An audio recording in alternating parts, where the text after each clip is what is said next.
Welcome to the Backpacking and Blisters podcast, brought to you by Enlightened Equipment. Ben, my co-host, how's it going today? It's going good. Just living life here in Northern California. And how are you? I'm doing good, man. Like, we're talking about secrets today and shedding some light on these secrets. Generally speaking, do you trust the gear companies? I think so. I mean, why would they not want the best for us, right? But they want the best for you, Ben.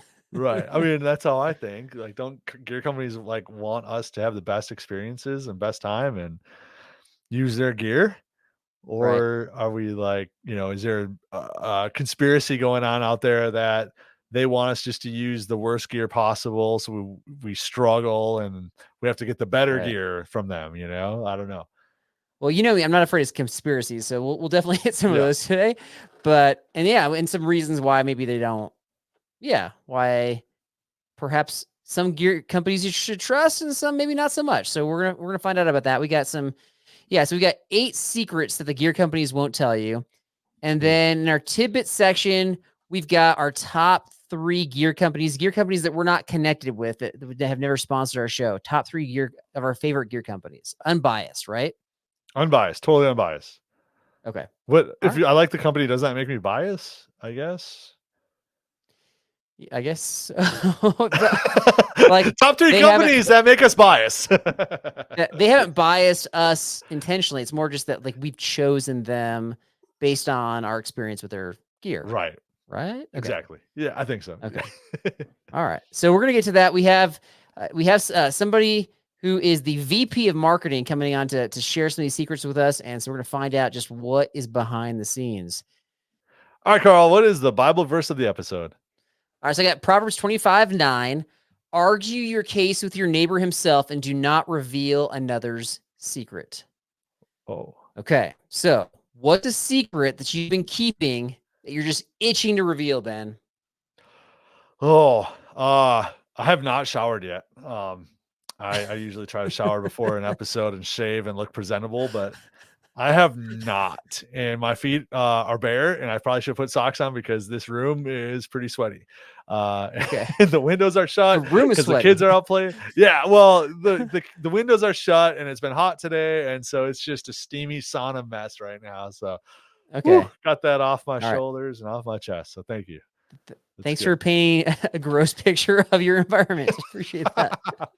Everyone's that's listening offline and only on the podcast are probably want to go and look at the hoarder house I'm in right now or something. Yeah. I'm just mentally figuring out how I can edit this part out because that's gross. But okay. All right, let's get to it, man. Secrets the gear companies won't tell you until now. With us today is the VP of Marketing of Teton Sports, Jeremy McLerran. How's it going, man? It is going so good. I'm up in the mountains today in Utah, and it has been a beautiful day. The fall colors are incredible, and the deer are jumping around my campsite.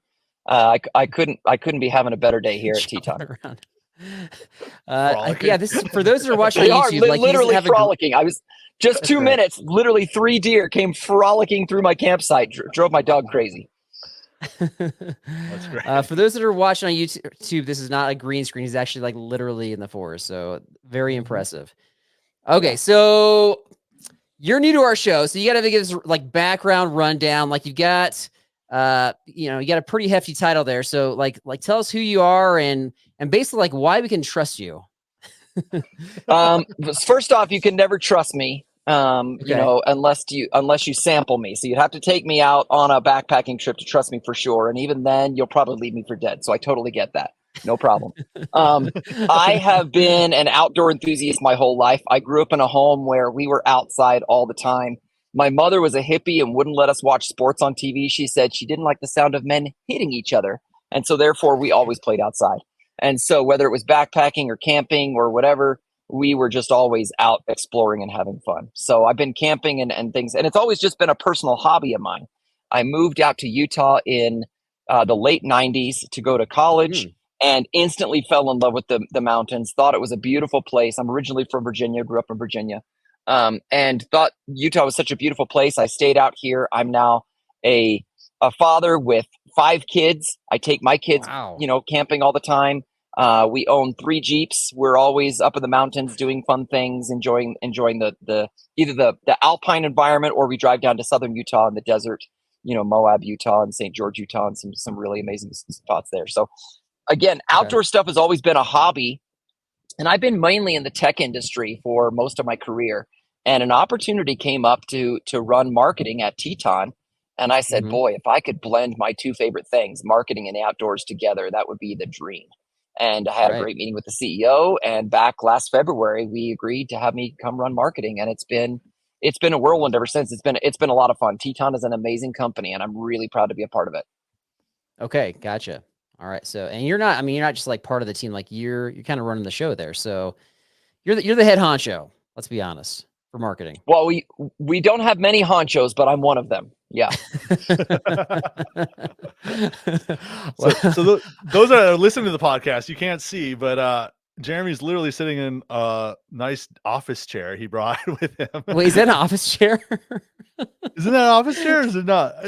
Yeah. So this is I choose different chairs depending on the mood I'm in. Right now, I'm in a chair that is a slight rocker, and it even has a function. Get ready for those viewing on YouTube. It has a function where I can actually lean forward and then lean it back for ultimate reclining power. So that's not an office I chair. wanted to be as relaxed as possible, because I know you guys really like to grill your audience and your guests, and I just need to be ready for the intense conversation that I know we're about to engage in.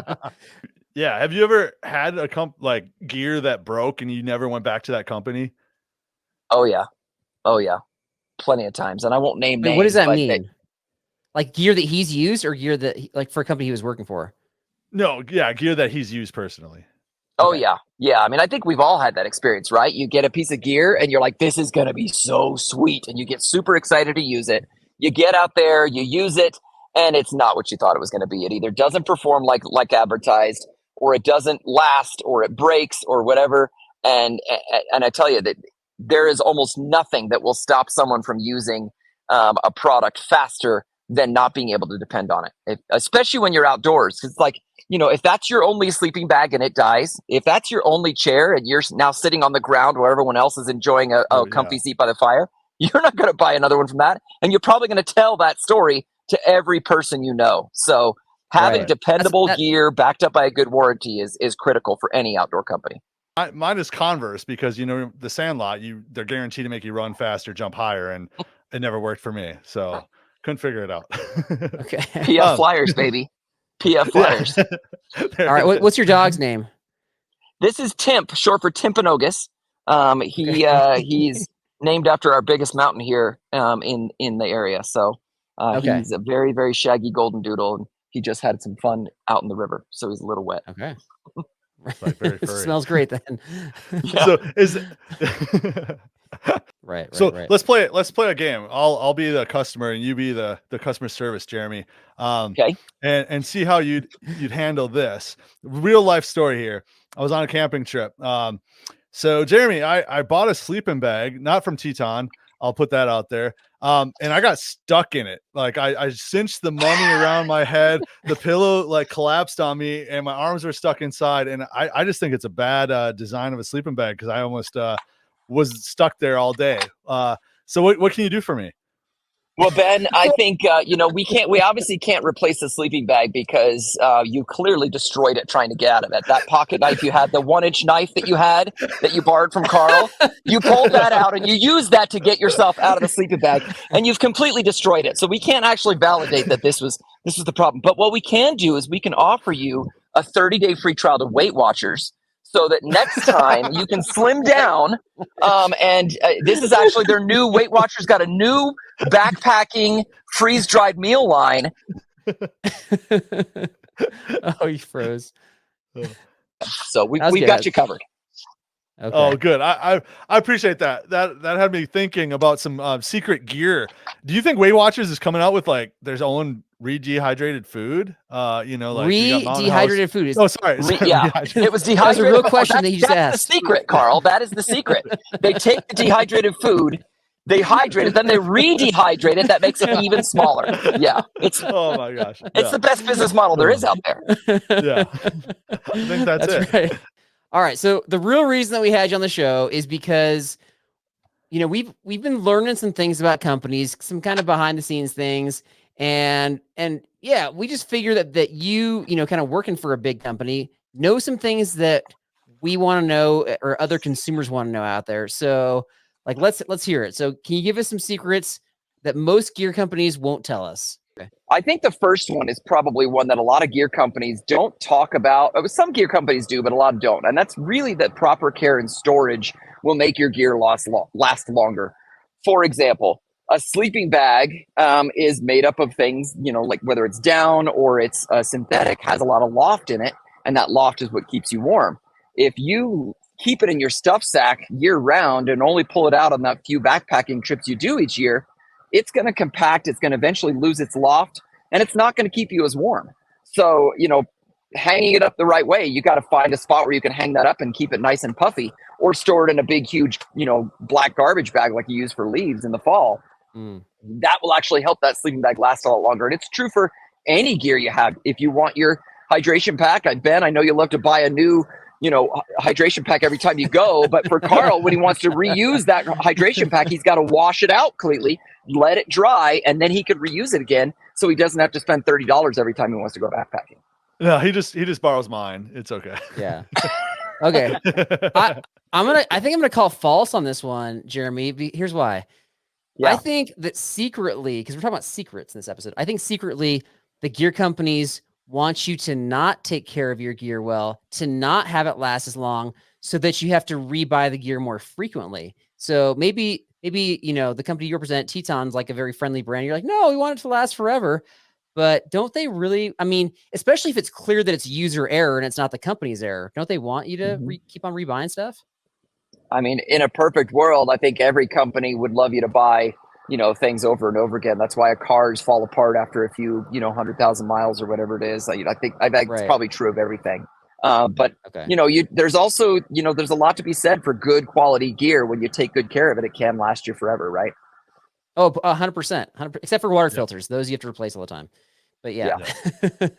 Exactly. Okay. Which reminds me, I we went up backpacking and I left my tent stored wet. So now I'm freaking out. Like I gotta get down and wash my tent. Did you really? Ruined. Yeah, I completely forgot. Yeah. Yeah, I know. Wait, I know. Okay, yeah. How long before the tent gets ruined that it stored wet? Like it's been a couple weeks at this point. Is it? It depends on where you're at. I mean, aren't you back east, Ben? Like, so you're dealing with mildew and mold, which is a very good chance. No, I'm in Northern California, so it's been pretty dry here. It's a little drier there. It's not too bad. Yeah, I think I'm okay. We'll find out. Yeah. All right. So you said that you presented this as like kind of a Captain Obvious one, but apparently not, because Ben just learned something literally right now. I feel like Teton should have called me to tell me that, you know, hey, don't forget after your camping trip, you should probably wash our tent. Right. Set up text message reminders, GPS location based. When we detect that your phone has come back in town, we send you a message a day later that says, don't forget to air out your tent. I like it. Yeah. Right. Okay. All right. That's number one. Number two, what you got? Number two, this is also one that sometimes people do, but the sleeping bag temperature ratings. They're survival ratings in almost every case. If you buy a 0-degree bag, it doesn't mean you're going to go in 0-degree temperatures. It doesn't mean that you could be comfortable in 0-degree temperatures. That means that you will survive and probably be very unhappy and might lose a few toes in 0 degrees. Okay. Interesting. So I thought some bags were coming with both. It was like survival rating and then comfort rating. Is that? Yeah, some bags do that as kind of a courtesy, but it's really hard. I mean, what temperature Ben is comfortable with might not be the same temperature I'm comfortable with. So it's really hard to gauge that, right? Right. Yeah, I think that's a good one. I think that it's been a while since I've gotten a new bag, and so I don't think the ones I have the comfort rating, but yeah, I don't know. Ben, do you have a reaction to that one? I have no idea what mine is 40, I think, and I don't know if that's survival or comfort. It got to 37. Well, Jeremy's saying comfort here. or survival. Yeah. Well, I mean, it got to 37. I'm here, so I survived. under the rating. So I don't know. Oh, but it depends on other things too. Like, did you bring a blankie with you to kind of add a layer of insulation? I think he calls it his whoopee. No, I got trapped in my sleeping bag and the panic created me. Okay, to, that's right. That's right. Warm me up. Yep. Yeah, that's right. Okay. All right. So survival versus comfort rating. That's a good one. All right. Number 3, what you got? Yep. Number 3 would be donations. We get, gosh, it's probably 2 to 3 times a week, people begging for stuff. Hey, I'm doing an auction for this. I want free gear for that. I'm an influencer and I should have free stuff. People are asking for stuff all the time. And we have to, as a company, kind of look through and say, okay, what are the ones that are worthy causes? I'll give you an example. We had one where there was an organization of, it was that was hosted by the state of Utah, where they were taking refugee families that had never been camping before because they never lived in an area where they could. And they were taking them out camping and teaching them about camping, teaching them about backpacking, teaching them about water safety, how to start a fire, things like that. We donated like 80 sleeping bags and like 10 tents. And we did a whole bunch of stuff to them because we're like, that's such a worthy cause. You're helping people get outdoors, helping create more awareness about this, and getting people who normally couldn't afford this stuff, which backpacking and camping gear can be pretty darn expensive, right? Now we're getting it to them, you know, in a way that they could start using it and going out and having those experiences for themselves and for their kids. So that's awesome, man. That's really cool. Yeah, I love that. But we do get a lot of people who are just like, hey, I'm doing a silent auction for like the fireman's chapter of whatever. Can you donate some stuff? And I'm like, what does that have to do with the outdoors? Like you're just looking for free stuff. And I'm sure I was one of 100 emails they sent that day, right? Right. And then, for sure. And then they're just, or you might get ones where it's like, hey, I'm doing a 2-mile hike for rabies awareness. So I get gear for that, right? Exactly. Yeah, that's interesting. Okay. So typically, would companies, if they're getting inundated with these requests, emails, whatever, would they just non-respond, have a form response, like delete? What's a typical response? Yeah, that's the tricky part, is you don't want to put a bad taste in anyone's mouth. So we have a form response that explains what we choose, what the criteria we use. We're trying to further the idea of people going outside more and expose people to more outdoors. If your project seems like one that would fit in with what we're doing, then we're going to reach out to you. If not, then we appreciate you thinking of us, but we'll likely not be responding. So, But when you get that many, you either have to hire someone to handle all that stuff, or you have to have some kind of form response. And I would imagine companies that are, huge companies probably have whole teams dedicated to things like this. Right. Okay. So do you get requests from like Sasquatch hunters that want your free gear to go out and Not yet, but that was definitely one that I would donate to for sure. Yeah. Well, let's be honest. Technically, he still hasn't been found. And I think if we can all team up together to find him once and for all and put this to rest, I think it'd be okay. Yeah. And that's amazing marketing, right? Because if he does get found and people are using your gear, then they're like, that's what it takes. That's what it takes to find Sasquatch. Turns out he was at that beef jerky factory the whole time. That's right.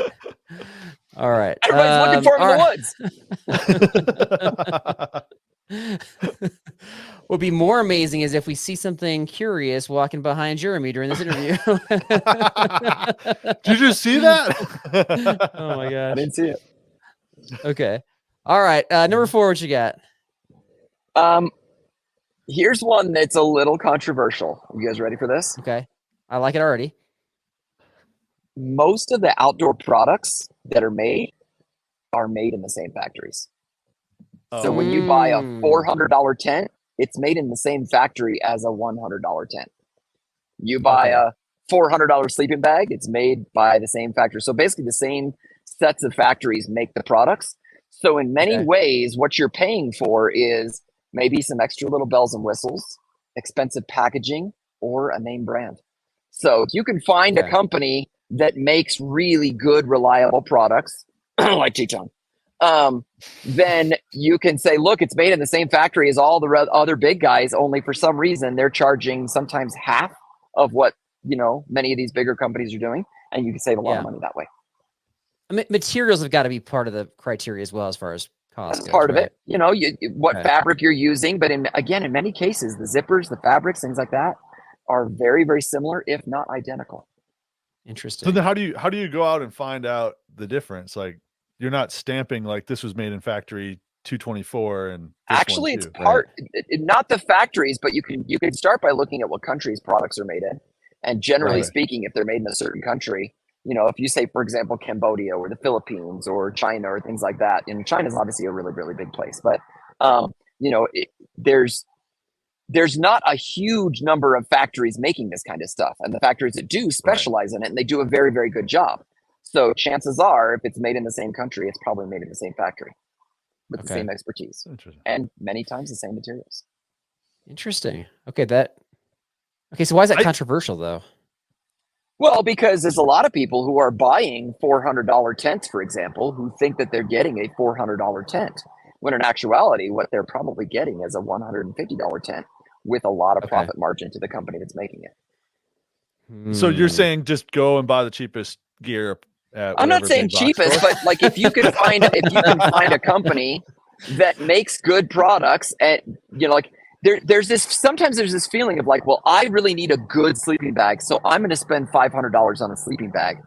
I don't think you have to spend $500 on a sleeping bag to get a good sleeping bag. You can get a good sleeping bag for $100 or $200. You just have to know which company to buy it from, and to buy it from a company that's making it in the same places as your $500 one. You're probably going to get something very, very similar. Yeah, everybody I do that wants with gear, with like certain gear.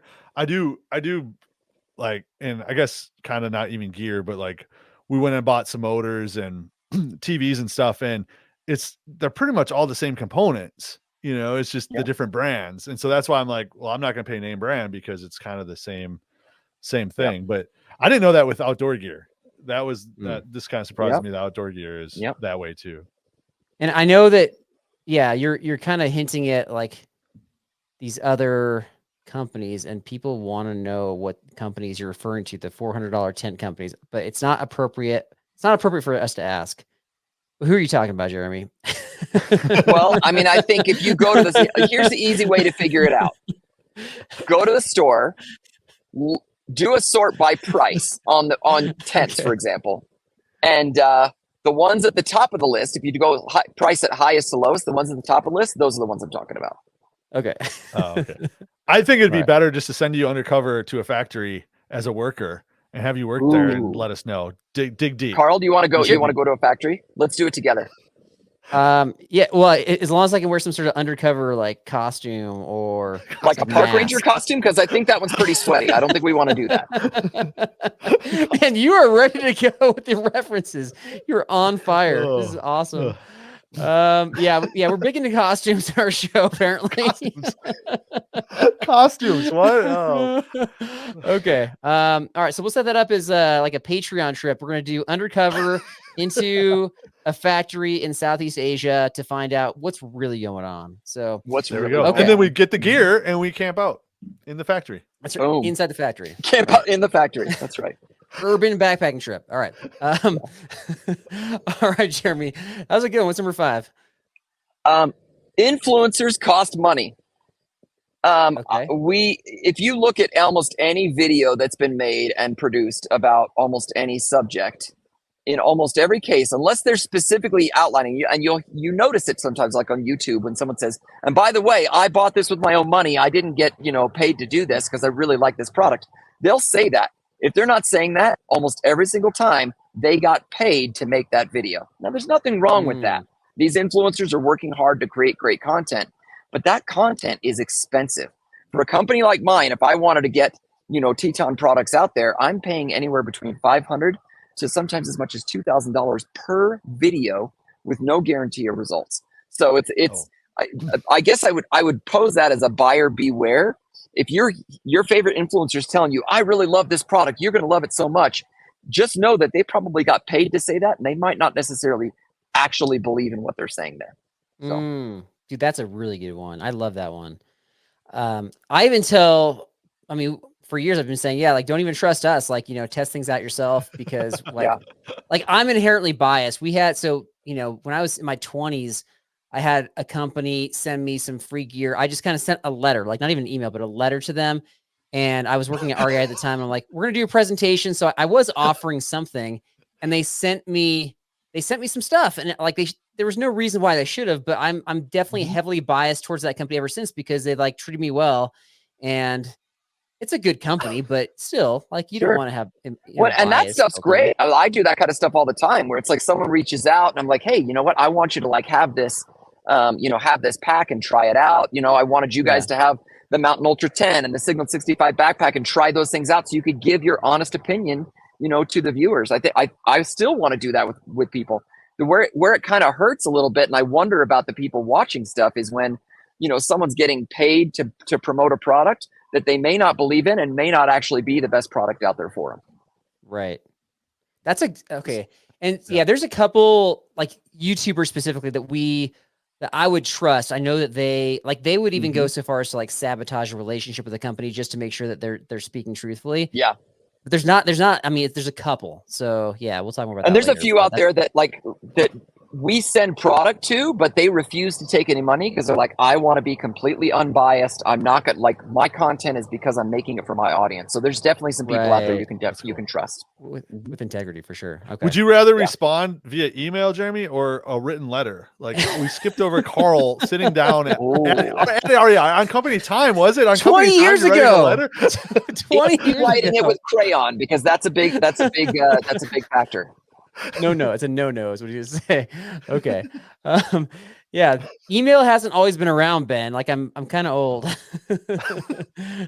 All right, that was number 5. I'm just imagining little Carl with a crayon in his hand, in his fist, writing out, "Dear North Face, I really like your stuff. Please send me a tent. Love, Carl. P.S. Do you know Santa Claus?" I walked around, and then he's like, I walked around all of REI with the backpack on my back, and I love it. Like, can you send me this one? Because I have to just wear it while I work. Exactly. Whatever you guys are imagining, it worked. So yes, it worked. That's all I gotta say. Hey. It worked. I'm buying a box of crayons tomorrow for sure. That's right. Yeah, use the red ones. Okay, that's my tip. Okay, number 6, your final secret you're revealing. This is a doozy. So, are you guys familiar with PFAS or PFAS? No.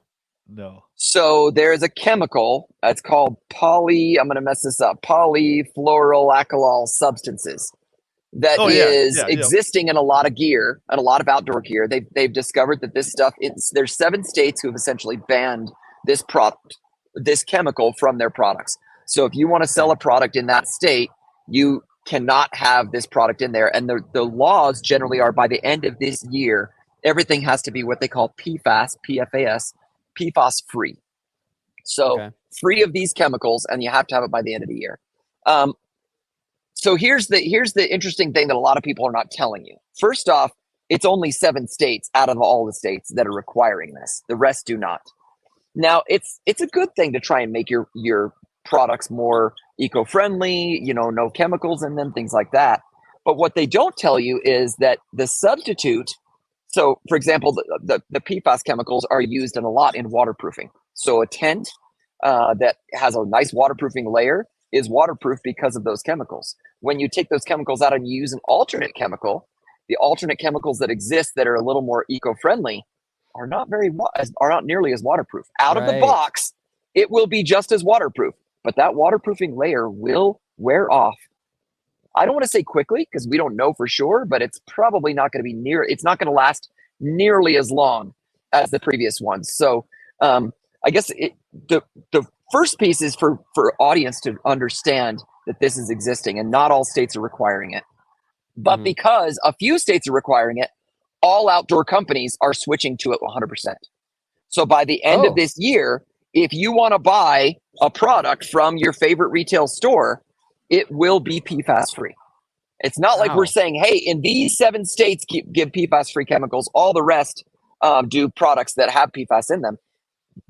Every company is changing to all of it. In fact, most retailers will say, we will not buy products unless it has PFAS free labeling. So interesting. Teton, as well as every other outdoor company out there, has a huge effort right now to remove all that. But that means if you live in one of those, if you live outside of those 7 states and you want a really nice waterproof tent, you should probably buy it right now, because otherwise you're going to be buying a tent next year or the year after that won't be nearly as waterproof. So you'll have to, I assume there'll be some sort of like, I don't know, method to reapply the waterproofing that is also PFAS free that will just kind of be either that'll be part of the backpacking culture or people are going to be replacing their tents more frequently. Yep, exactly. And companies like Nick Wax and others who make that kind of stuff will likely, up their game a bit and try and help you to re-adhere your waterproofing on a regular basis. But you'll have to do it, and you'll have to remember. And if you have a hard time airing out your tent, I mean, I wouldn't point fingers at anybody here, but if you can't remember to air out your tent, someone is going to be stuck inside a sleeping bag, won't be able to get out, and he's going to get rained on, and it's going to get soaked because his tent's not going to be waterproof either. So, Ben, well, what I'm thinking is I got to go stockpile all this because there'll be a market for it next year, and I can make probably double the profit. There you go. There you go. PFAS filled tents. Like extra waterproof tents. Yeah, that'll be they'll be rare. Like if you keep them in mint condition, they'll be something you can sell like in 20 years. It's kind of like the old Nintendo. It's funny because like everyone's going to be putting that stuff on sale here through the end of the year because they're trying to get rid of their inventory to make room for the PFAS free inventory. So chances are, if you buy a tent between now and the end of the year, you're going to get a better waterproof tent that's going to last longer, and you can get it for a little cheaper. Nice. That's a really helpful tip. So if you're out there trying to convince your spouse how to get a new tent, Carl, here's how you do it. There you go. You have to do it now. There you go. It's going to be on sale, and you have to do it now. Yeah. It'll last longer. Yeah. Exactly. And you gave a kind of a hidden tip in there, which is invest in Nick Wax, like in Nick Wax stock if you want to really, like a long play. Are they publicly traded? Yeah, I have no idea, but if they are. So, or maybe there's an up and coming reapply company that has some sort of spray you can, hose down your tent shell with or something. But wow, okay, that was really good. That last one got me, and I'm not always in the behind the scenes part of the fabric industry, but that's a really important one for sure. When you were first talking about it, I actually thought, oh, well, California is definitely one of the 7 states, 100%. It is. And then I'm imagining like people from California driving across the border as they do for other goods to just like smuggle it back into the California, but that's not going to happen. That won't work for this case. You know how like when you cross the border of California, they've got that little checkpoint where it's like, hey, do you have any fruit with you? They're going to now expand that to say, do you have any fruit or tents? I'll have to find a back way into California. That's right. That's right. Okay, man, that was really good stuff. Really appreciate that. So all I could think of was spraying PFAS on myself, so I wouldn't need rain gear. So you're waterproof, yeah. Or your sleeping bag, right? That's all I could think of. It totally works. Totally works. Yeah. If your sleeping bag gets soaked because your tent rainfly is not working, will that make you even more stuck in your sleeping bag? Probably. Or could you get the PFAS? You can get the clear PFAS spray, or you can go with the PFAS spray that is, different shades. So you'd be like, I want to look a little tanner for this trip. I'm going to get myself waterproof spray tan PFAS and spray. Yeah, exactly. Exactly. Then you don't have to worry about a rainfly. If you're going ultralight, you don't have to pack your rainfly. Yeah. There you go. Yeah. Okay. We have a new segment for the folks we have on the show. So, and you're going to be the first person to try this out, Jeremy. We're calling this the lightning round. Okay. So you've got to answer as many questions as you can in 1 minute. Right. And the questions could be, related to camping, backpacking, or not, whatever. I'm just bringing up my timer on my phone here. And at the end of our season, we're going to see who got the most questions in from all the guests that we had on. And if you win, then we will invite you on the extra special Patreon trip where we dress up like spies and go check out the gear manufacturers. So sweet. That's at stake. Okay. All right. So Ben, are your questions ready? I'm ready. I hope I have enough. Like, you're the first one. So. I've heard your trivia questions in the past, and I'm terrified because I don't memorize anyone's names. Okay. These aren't. That's funny. I know who brings up names for trivia. Like, isn't that ridiculous? I know who does that. Yeah. All right. These aren't trivia. This is just like favorite this, favorite that, or what do you think about this? So. All right. Yeah. All right. I'm ready. Okay. Ben, I'm gonna have you go first. Okay. All right. Starting. Yep. Starting now. Go ahead. Do you use beard oil? Yes. Favorite backpacking company other than Teton? Marmot. Ooh. Favorite place to camp? Mountains of Utah. Favorite trail snack? The Kirkland trail mix. Worst place to that. go It's on a got date? raisins, salted raisins, so delicious. Nice. Favorite place? Worst place to go on a date? The grocery store. Most plausible conspiracy theory in your opinion? That Kennedy being shot was not real. That it was all. Okay. I love that. Favorite ultralight gear?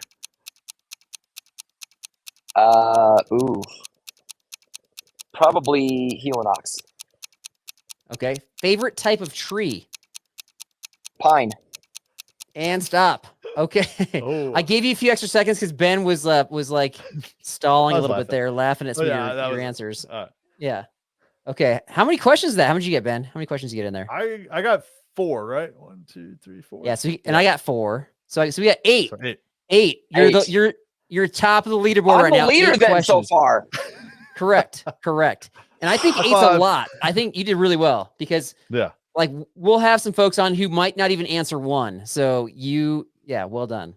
Well done. Thank you. Okay. Thank you. I practiced. I want to point out the longest you took was on the bar. You had to go in detail about your Kirkland snack. And that's what it's the raisins. They're so delicious when they're all salty. And when you're out on the trail and you need something salty and you get salty raisins in there. Yeah. My wife's like, I'll take the peanuts. I'm like, I'll take the M&Ms, and I'm digging in for the raisins. So right. I can't believe that you pulled out JFK assassination that fast. That's actually a really good answer for most plausible. So very impressive. It's the whole weird. I just don't believe the bullet can bend in midair. I don't know. Yeah. Weird. Okay. All right. So we recently put out a video on our YouTube channel about like cutting edge gear, backpacking gear that's coming out in 2025 that literally nobody's aware of. And I was like sharing this with you prior to us recording. And you said that Teton has a super secret item also coming out in April of 2025. So what's going on with that? Correct. So in fact, we were going to release it this past year and we didn't, but we will be releasing it this next year. It is probably the most ultralight tent in the history of the world. Yes. Yes. I like it already. Okay. It is a footprint and poles. Okay. That's it. That's all. That's it. And the poles aren't holding anything up. Nope. Okay. Super ultralight. Yeah. Okay. Oh boy. What's the surface area of coverage you get just from the poles, you think? 4. Okay. So what would you say to people that don't believe in footprints though? Well, then obviously you haven't seen Bigfoot. What does that mean? They don't believe in them? Like they don't think they exist? Well, I mean, like you don't like them. You don't believe in footprints. You think they're a joke. I don't bring them. I believe they exist. Okay. In 2026, is there any talk of like a trekking pole version coming out about this? Like replacing the poles with just trekking poles? Ooh, just trekking poles. So you could have your footprint, a trekking pole in each corner. Correct. That's brilliant. I'm going to take that to the product team. Yeah. Okay. I'll let them know. Yeah. All right. Is this like trademarked or is there some sort of patent or can I steal this for a future video? I have not patented it yet, so it'll be a race to see who can get to the office first. Okay. I think you guys missed it because if you had the PFAS, this would be perfect because you got your poles and the footprint, and then you spray yourself. Oh, I should mention it is PFAS free for sure. Oh, it is. Okay. Okay. That's good to know. So it's ready. The aluminum poles are PFAS free. Right. Yeah. Now, Ben, you're gonna have people like buying PFAS spray and selling it on the black market in 2025. Keep on bringing it up. Spray yourself. Spray yourself. Just all right, Ben. Swimming pool what's that? full of it. Yeah. So Jeremy, it was nice talking with you, man. It's been a pleasure. I love that you know everything about us. It seems like in the podcast, you listen to us. That's fun. Most guests, you know, we joke around and they're clueless to what's going on. They're like, you guys tell jokes on here? I thought this was serious backpacking stuff. So it's been great. But what's going on with Teton? What's new? Or you know, besides the ultralight tent, anything you want to share with us? Yeah, exactly. Well, Teton's got a lot of really cool things happening right now. I think, you know, one thing that a lot of people don't realize is that Teton specializes in gear that kind of helps everyone to get outdoors. Like our sleeping bags are extra wide. Our Altos down sleeping bag is about 4 inches wider than the standard sleeping bag and about 4 inches longer. So if you're the kind of person who struggles to get out of your sleeping bag, and I wouldn't know anyone who's like that, but if you're the kind of person who struggles to get out of your sleeping bag, or simply to get in it, or to turn around as you sleep, having a Teton bag is a little bit roomier. And so whether you're a bigger guy or a bigger girl, or you just want a little more room to stretch out, you know, we make bigger stuff that really feels a lot more comfortable than many of the other companies out there, which makes it so that more people who kind of avoid that experience, that outdoor experience, are more likely to get outdoors. And so, you know, we've got that. We've got some really, really cool new pads coming out, really ultralight backpacking pad, inflatable pad coming out in the spring. In fact, we're actually going to do an early release on our website for people who want to get that early.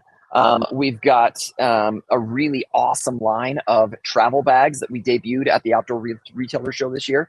That's right. That help you really just do a great job organizing and getting from wherever you're going to your adventure destination. Sometimes that's just as difficult, packing for, you know, the trip from home to your Airbnb, to your vacation spot, things like that. And how do you do that? And a lot of bags that are very versatile. So you say, hey, look, I need to travel on a plane, but I want to be able to go backpacking when I'm there. Bags that can work for both. So there's some really cool things coming out that should help people get outside more often. And that's one of our core tenets, is to try and create products that make people want to go outside.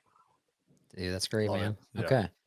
All right. Well, hey, Jeremy, it's been an honor and a pleasure to have you on the show. And yeah, thank you so much for taking the time and giving us some behind the scenes stuff with gear companies. It's safe to say we all learned at least one thing, if not a few things today. So thank you so much.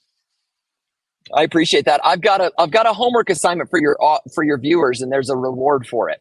So if you're listening to this podcast and you can email Carl and Ben, what are the 3 things that make Teton's products unique?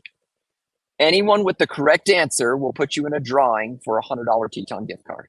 So, Wow. So email your answers into these guys, and we'll see what you comes up with, and I'll give you guys the correct answer, and maybe on a future episode, we'll read off the correct answers and pick a winner. That's a really good idea. What if somebody wants to write in? Email only. Like send a letter? Like send a letter with a crayon. We only accepted a red crayon. Yeah. That's hilarious.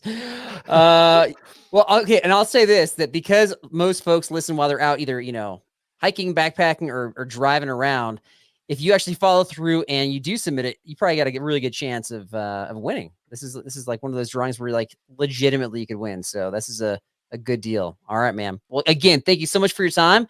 And we'll update the results on that upcoming here. This has been a great time, guys. Thanks for letting me come on, and I had a good time talking to you. All right. So any reactions to anything he said there? What a great guy. I mean, he just he seems like he's a fan of the podcast, which, you know, sometimes we have guests on and they've never heard of us before. Here's a guy that actually likes us and wants to hang out with us. So that was really cool. Wait, does he like us, or is he just doing his homework, like checking up on us? Oh, is it like twisted? Like, you know, we've checked his gear and now he's like, I want to review them. And so, maybe we'll get a review hopefully from him. So, okay. Jeremy, if you send us a review, we'll send you a backpack with your sticker. Yeah. And some Teton gear. And some Teton gear. And if you're lucky, some Teton stickers. Okay. Yeah. All right. So anything though specifically he said about any of the secrets that kind of, you know, caught you by surprise, caught you off guard, anything like that? So the one that got me was the one where the factory, I think I Mm. mentioned it on air, but it was where the factories all basically make the same stuff, but they just put their gear on it and then charge more. Yeah. So that has me now, thinking of like, now I got to go look at all my gear and make sure it's not all made at the same factory, so. What are you gonna do if it is? Like, how are you gonna respond to I that? don't know. Put it in a container that says like Indonesia and another one that says Cambodia, and now my gear is just a better way to organize my gear is just by they're all the Right. same. And Yeah. but no, it makes me think more about when I'm getting gear. Am I spending more for the name or more for the quality? And I always want to make Yeah. sure I'm spending more for the Okay. quality. Right. And I think the point of what he's saying is about the quality, right? The Right. quality, because it's being made at the same factory, is probably about the same. That doesn't mean that one gear can't cost more, because I think certain materials play a significant role in the increased cost. But if you're trying to buy quality and like name brand versus, like if you're comparing name brands by themselves, apples to apples, I think what he's saying is like, look and see where it's made kind of a thing, right? Right. Because obviously, there's those videos out there where people are like, I went to Walmart and bought the gear and had a horrible experience. You're gonna get Right. sometimes what you pay for. But it'll make me think, kind of compare apples to apples more that way Mm, than, just buying cheaper gear and being frustrated when I'm out on the trail. Shoes, right. do you buy cheaper shoes and then the soles fall off and you're stuck 10 miles away? Now you're, what do you do in that? We have had that happen before. Yeah. We've got Brian in Ohio had duct tape shoes on one of our Patreon trips, so that has been a thing. All right, so I've got a bonus secret, Okay. and you've got a Yep. bonus secret, right? Yeah, I Okay, do. so all right, so what? Okay, give me your bonus secret first. All right, mine That is your companies won't tell you. yeah, just because an older company has been doing it for years doesn't mean a new company can't come along and surpass them and be better. Yeah, I agree with that one. Actually, that's a good one. Good. I think. I Yeah, think I think does that apply to me where I'm like I'm the host and now I'm surpassing you as the host, or do you think that's controversial and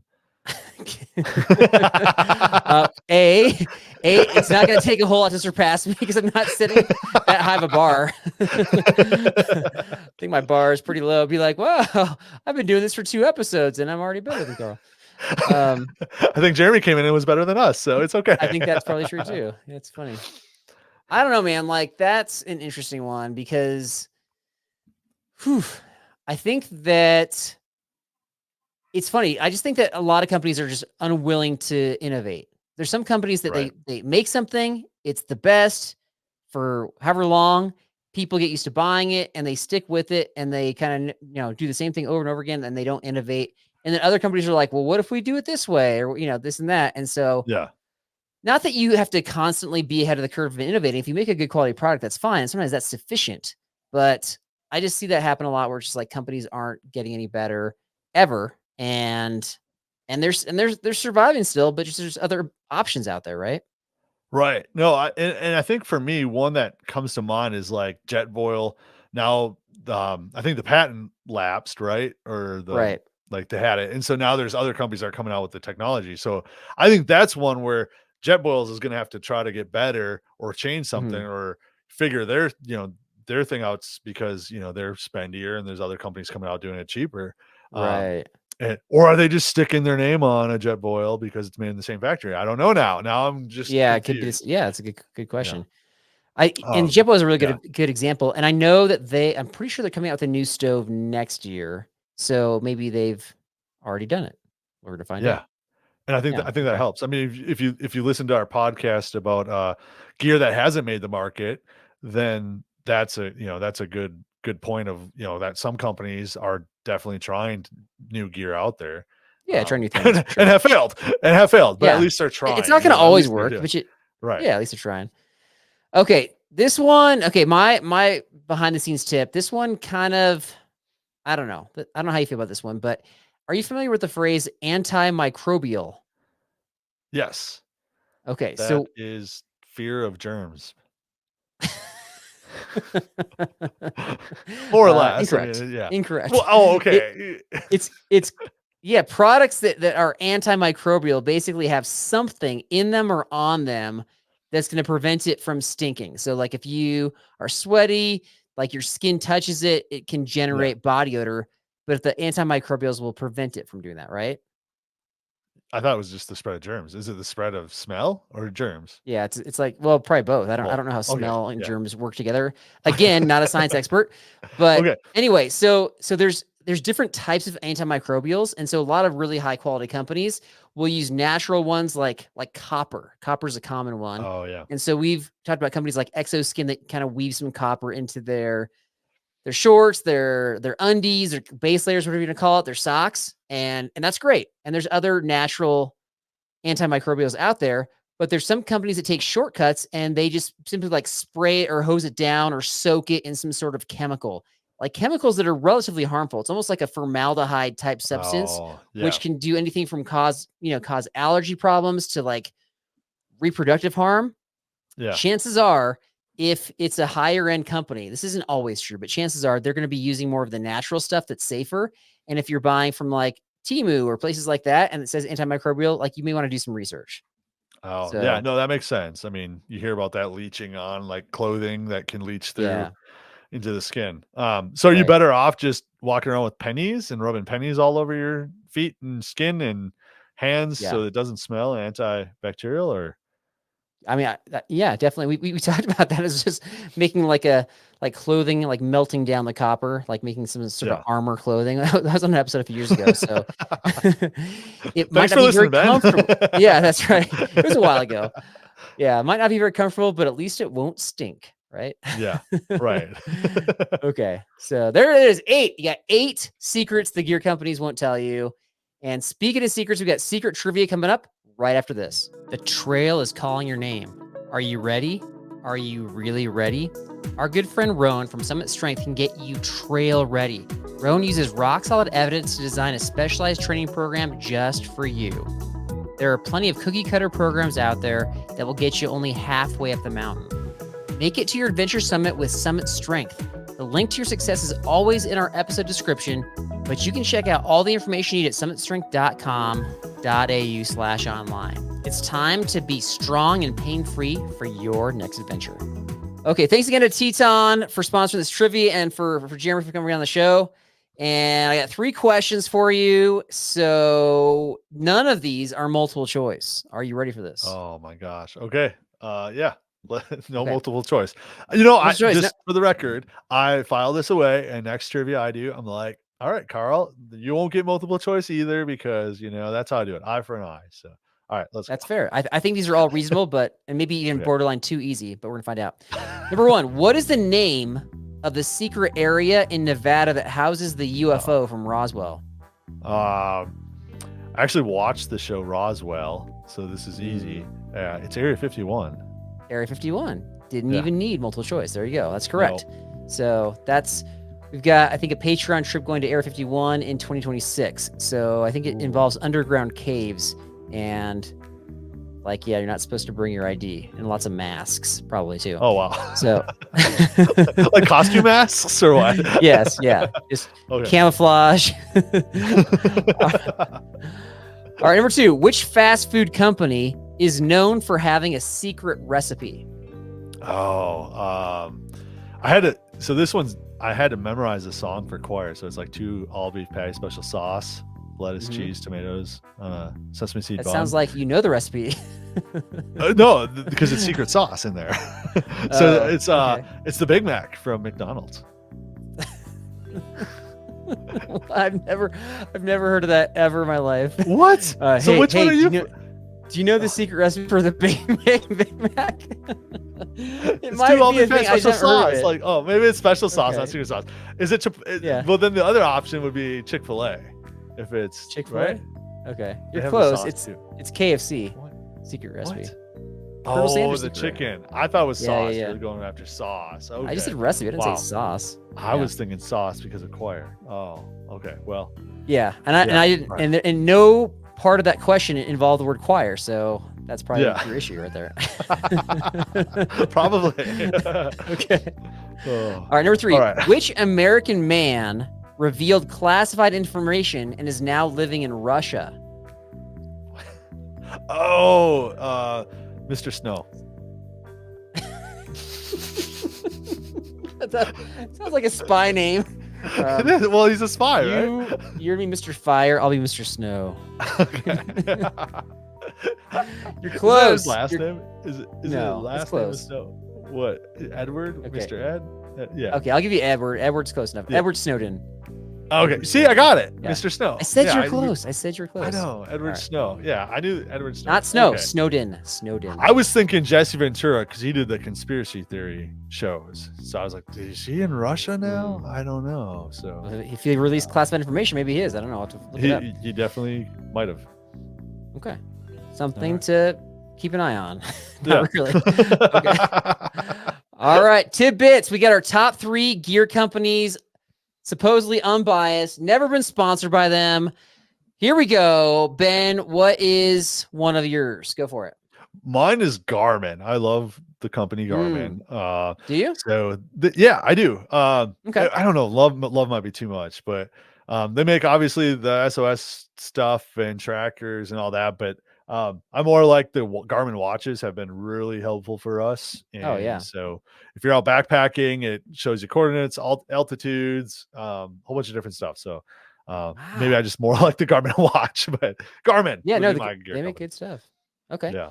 For me, okay, I admit Garmin does make some really good stuff. They make some high quality things. They've been innovative coming out with some of those locator beacon devices that are super, they're basically ultralight.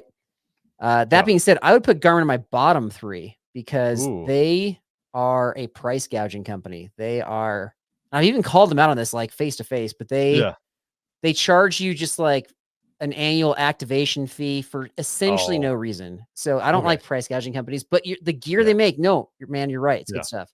And I don't get like that stuff. Like I don't get that stuff from them. For me, it's the watch, which if they were like, hey, you have to pay this, but they do have that activation and all that other stuff. So I can see your point. Okay.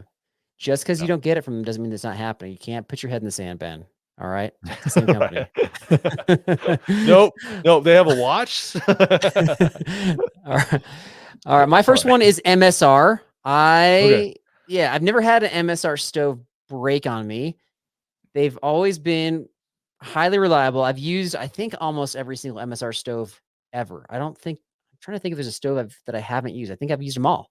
Pretty sure. Or some version of them. And I just think they're a good company. They make quality stuff. They are continuing to innovate. They're coming out with new stuff all the time. And we learned that they, were trying to make that, non-priming white gas stove. Didn't work out, but yeah, that's my first one.